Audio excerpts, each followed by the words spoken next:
I'm Michael David with Eye on Sun Valley Sports, coming to you from the foyer of the fish tank on the beautiful campus of the Sun Valley Community School, and it's my pleasure to be joined by the head soccer coach of the now back-to-back state champions, Richard Whitelaw, the director of athletics as well. Richard, congratulations and thanks for being with us. Thank you, Mike. How about those Cutthroats? Those Cutthroats, this is incredible, right? I mean, to go to the pinnacle 2 years in a row. Tell us a little bit about this year's tournament and how it went. Well, we entered the season very confident because of last year's success, winning the state title for the first time in 19 years.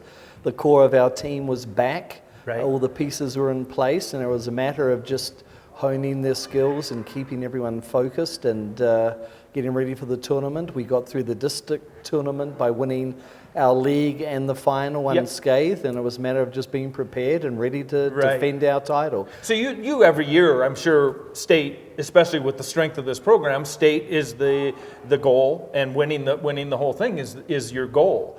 But did you feel more confident this year after winning last year? Yes, because last year it was more a relief than anything, because the pressure was on. You know, we'd lost finals in 2015 and 16. Sure. And getting back there, we didn't want to, we really wanted to win. Right. Everyone was watching us. Yes. But this group had the taste of victory. And they knew what to do, because a lot of these players had played in a final when they were freshmen. Right. And they had seen what it takes to actually win. And they had that unique desire and determination and strength and single-mindedness, and they weren't going to let this slip. Right. So you show up at East Boise for this tournament, and how'd the first game go? It was against Teton, who beat us in 2016 on penalty kicks. Right, in the finals. We've had a great matchups with them before. Yep. Very good teams, very good players individually.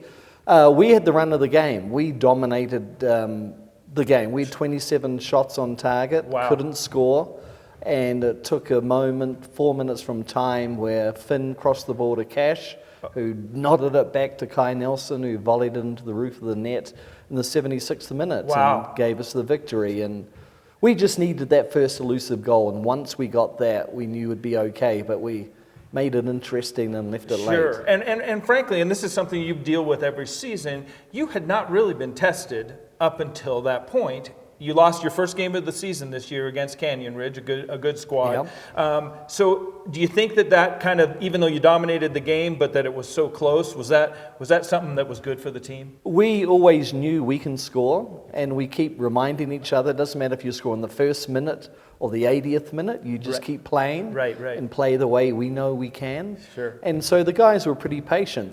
No one panicked. Right. We just keep playing, and sure enough, and we managed to. Kai stuck that one in, and we're on our way. Okay, so you've taken care of Teton. You move in against probably the second best team, at least rankings going into this, American Falls, correct? Yes, and we had beaten them in the first game of the tournament last year, 2-1. Okay.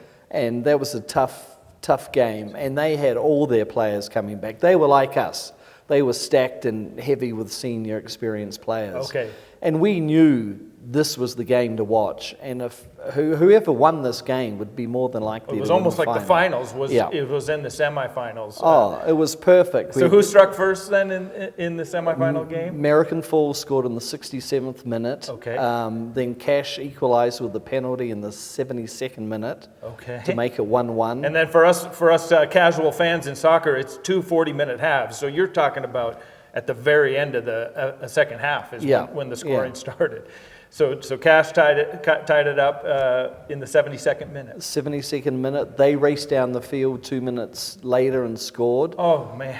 And what are you thinking as a coach now? Well, the clock's almost running out, and now you're down again 2-1. But that's the beauty of high school sports, Mike. I mean, now we've got 6 minutes left, and what do we got? Are we as good as we really think we are? Right. And if these boys got the tenacity and the drive to get a goal from somewhere. That's right. And I was just sitting there thinking, we're in trouble. I mean, 2 minutes from time, Cash stuck one in. To tie a it goal up. out of nothing. Right. And just the sheer pandemonium on the sideline when that went in. Fantastic. And but then you have to regroup for overtime, right? I mean, the exuberance of tying it up, but you still got work to do.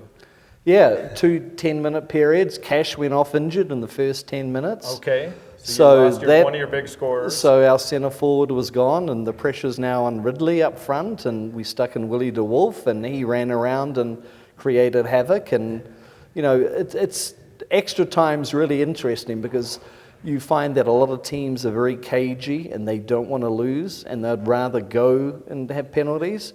But we decided as a unit, we're going to win this thing. Right. We don't want to go to penalties. So your strategy is, hey, we're gonna push and force the issue, but that didn't pan out, at least in terms of it. You didn't win in the.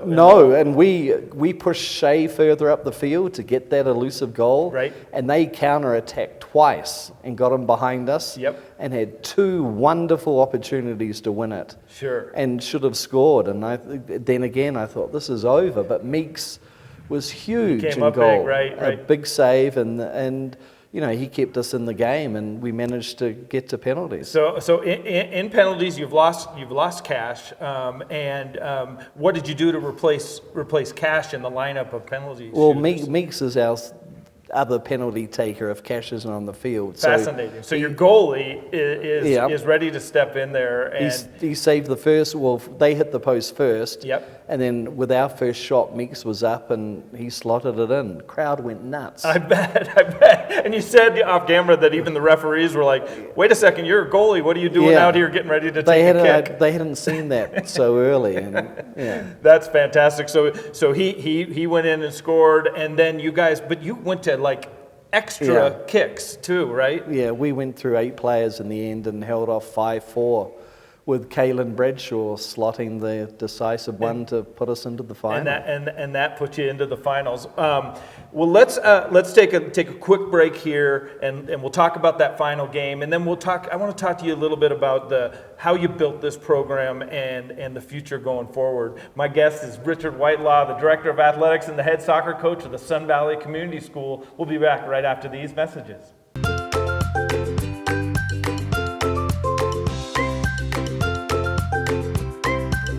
Better food, better price, better service. Atkinson's Market, supporting local farmers since 1956.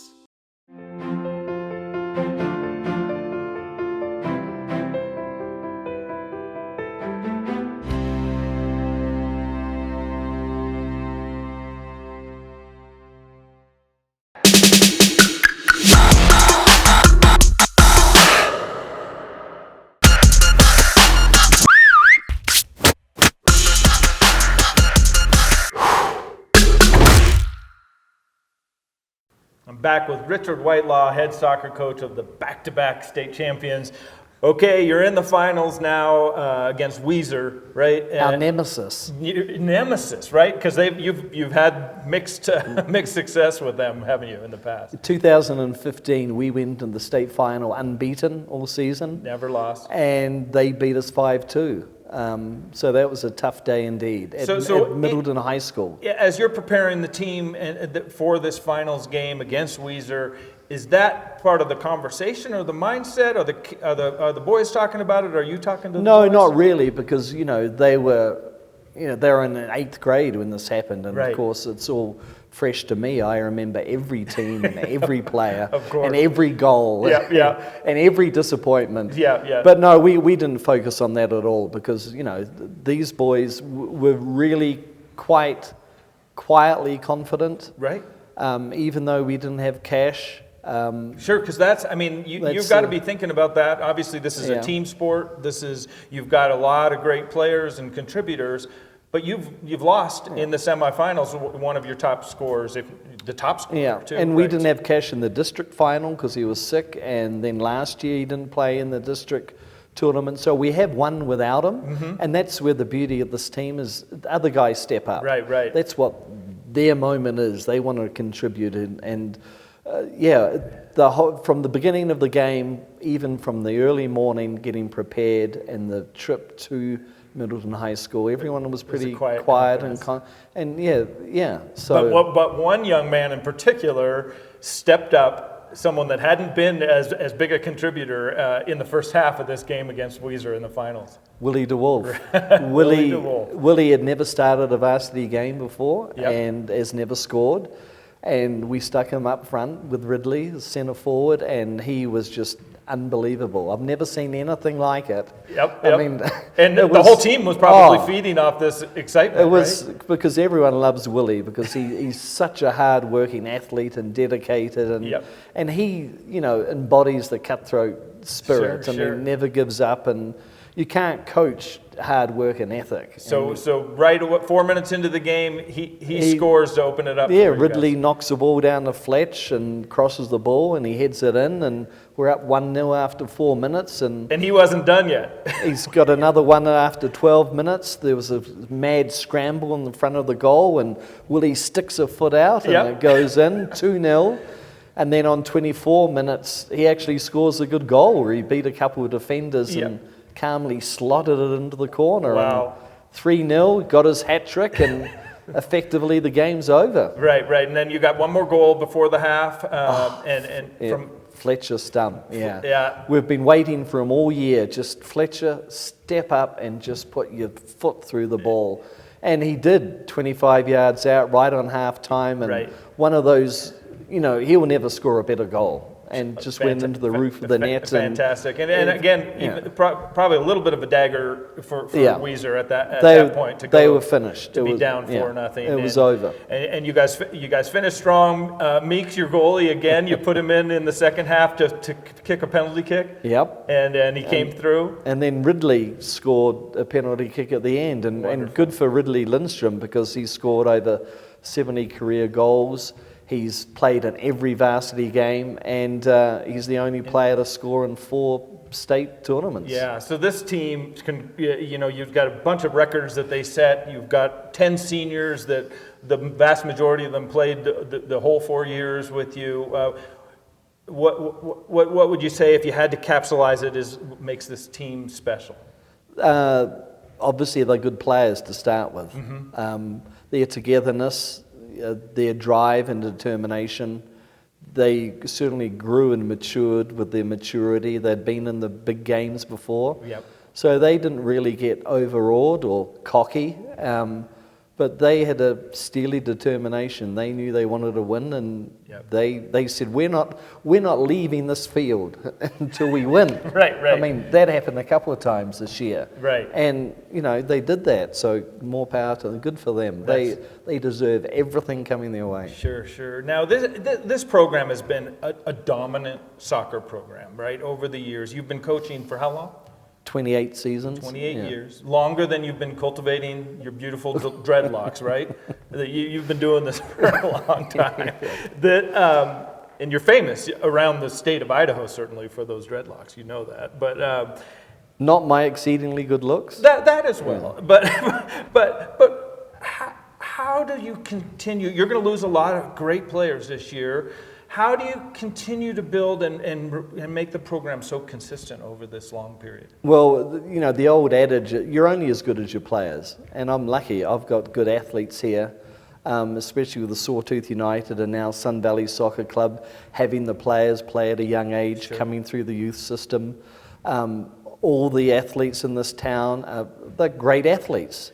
They mightn't necessarily be great soccer players, but if you've got an athlete, that's when we can coach them. And sure. But you're too humble too. I mean, you've got this record, and part of it is about the coaching, the in-game coaching, that stuff too. But you've got good players, good athletes. I understand that, but I got to coax this out of you.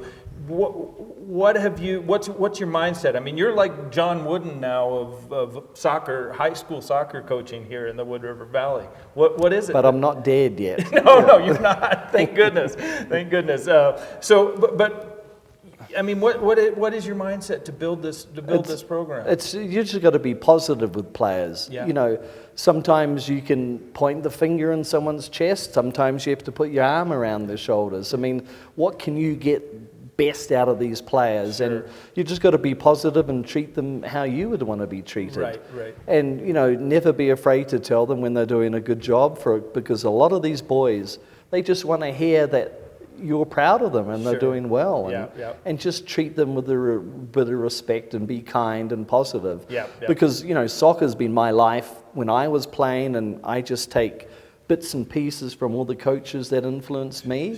And there's no trick to coaching tactics in soccer. Everyone knows how the game's played. Right.